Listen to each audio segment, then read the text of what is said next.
हरे कृष्णा दोस्तों। तो आज बात करते हैं अपने वीक 4 का पहला दिन की, जो कि डे 10 है आउट ऑफ 27। हर वीक का पहला वर्कआउट में होता है प्राइमरी स्क्वाट, सेकेंडरी बेंच और बारबेल रोज।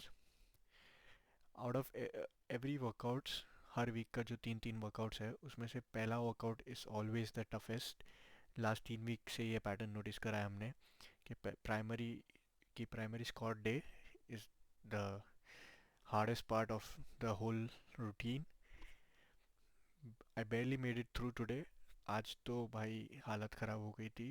बहुत मुश्किल से पूरा स्क्वाट्स का सेशन कंप्लीट करा है। तो let's dive in into this. पहला प्राइमरी स्क्वाट में थे 16 सेट्स, जैसा कि आप देख सकते हैं। लास्ट वीक थे 14 सेट्स और 2.5% इंक्रीमेंट हुआ है, जैसे 85% तक किया था लास्ट वीक।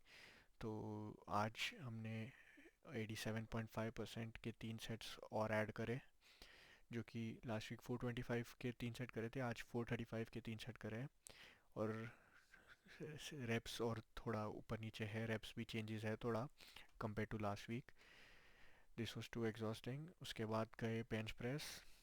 ये स्क्वाट्स में इतना टाइम ले लिया था क्योंकि लास्ट के सेट्स barely मूव हो रहे थे, मतलब रेस्ट पीरियड थोड़ा बढ़ गया था। तो बेंच प्रेस में टाइम कवर अप किया थोड़ा। बेंच प्रेस फटाफट फटाफट कर लिए। 9 सेट्स थे आज। आज सेकेंडरी बेंच था तो 75% तक ही गए। बिटवीन 5 to 6 रेप्स ही था सारा। उसके बाद था बारबेल रो। लास्ट वीक से 5 पाउंड बढ़ा लिया।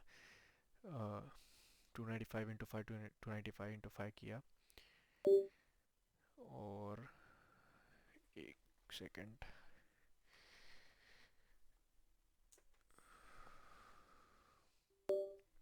हाँ, तो स्क्वाट्स, सेकेंडरी बेंच और बारबेल रो के बाद हम चलते हैं अपने वीडियोस की तरफ। आज की वीडियोस देख लेते हैं। तो पहला set easy, nothing much. Warm up set, as a warm up set कर रहे थे। 50% से स्टार्ट किया इंटू 5। फिर उसके बाद सेट 2 में 300 lbs into 4, 60%। Set 3, set 4 easy था सारा। सेट 5 में 82.5% तक गए। आज पता नहीं, थोड़ा जॉइंट्स का wear and tear last 3 4 week में ज़्यादा हो चुका था। तो आज थोड़ा स्ट्रगल हो रहा था वेट होल्ड करने में। राइट नी के जॉइंट पे थोड़ा स्ट्रेस आ रहा था, पता नहीं क्यों। क्योंकि मेरे को लग रहा है अपन इतना वेर एंड टेयर हो रहा है लास्ट कपल ऑफ वीक्स में, इतना स्क्वाट्स ब्लास्ट कर रहे हैं, थोड़ा ज़्यादा एग्जॉस्ट हो गया था मे बी। लेट्स होप कि कुछ ज़्यादा सीरियस नहीं हो।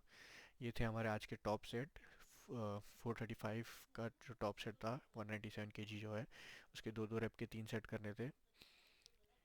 Tried my best to go through it. कोई ऐसा चीट नहीं किया ज़्यादा इसमें। ये दिखने में इतना नहीं मालूम पड़ेगा, but when I was doing it, it was feeling very tough to do it, cause पता नहीं, यूजुअली इजीली हो जाता है, but may be due to so many sets इतना एग्जॉशन है। फिर उसके बाद वापस थोड़ा वेट डाउन करके 410 के after set 9, when you are done with your PR sets जो भी थे, जो आज का मैक्सिमम 3 सेट्स थे, उसके बाद जो 9 सेट्स के बाद, ये जो 10 सेट्स के बाद, इतना इतना बेयरली मैं हर रेप कर पा रहा था। इतना फाइट करना पड़ रहा था हर रेप के लिए। यू कैन सी इट कि पहला रेप तो ठीक है, दूसरा rape I was बेयरली making it. कोई तो एक सेट में मैंने शायद थर्ड रेप ऑलमोस्ट मेरा फेलियर हो चुका था, सेट 11 या 12 में ही। बट उसके बाद फिर हमने कैसे कैसे करके कंप्लीट करे सेट्स। इसका आई गेस ये वाले सेट का थर्ड रेप था, जिसमें हाँ यहाँ मैं अटक गया था, बट वी मेड इट। बहुत मुश्किल था भाई। इतना इतना मैं स्ट्रगल कर रहा था रेस्ट पीरियड के बीच में। बेचैनी हो रही थी ऐसे, मतलब कि कब ख़त्म हो स्कॉट्स, कब ख़त्म हो स्कॉट्स, बस निकलना है यहाँ से।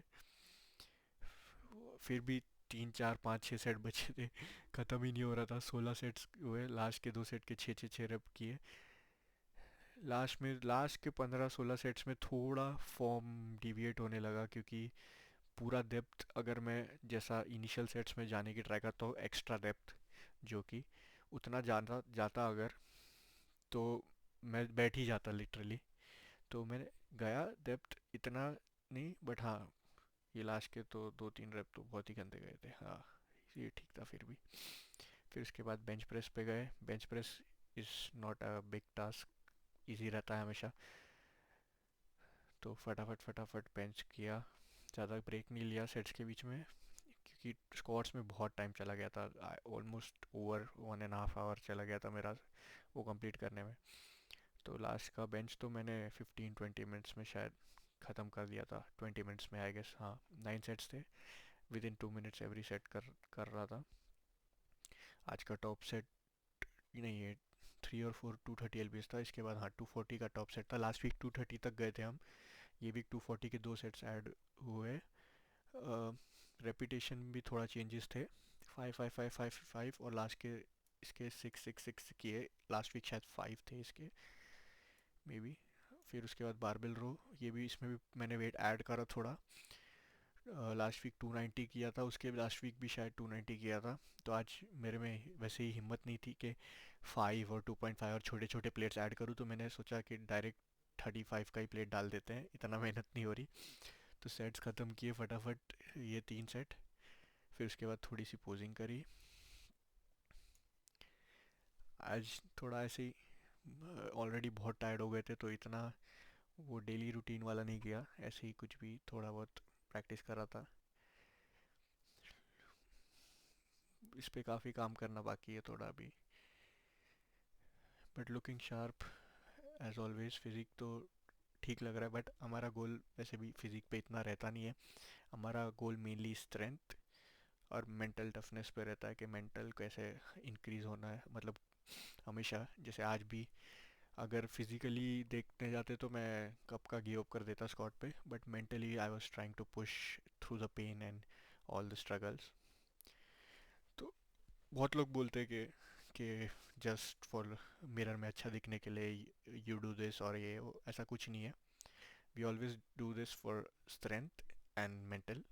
फिजिक तो always cherry on a top है, कि बोनस है। तुम इतना वर्कआउट करोगे तो तुमको फिजिक मतलब ओवर द ईयर्स डेवलप हो ही जाएगी।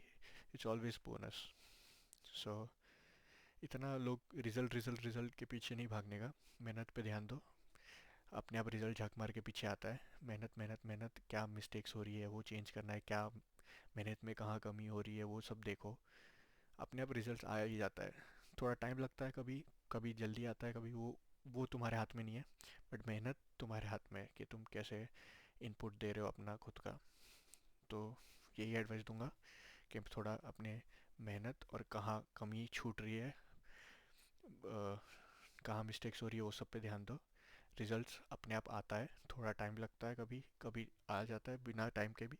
बट रिजल्ट्स पे फोकस मत करो, जल्दी गिव अप कर दोगे और कुछ नहीं होगा। कि सिर्फ रिजल्ट्स के पीछे भागोगे, क्या पता नहीं आए या डिले हो जाए, तो तुम जल्दी गिव अप कर दोगे मेंटली। तो that's not how it should work.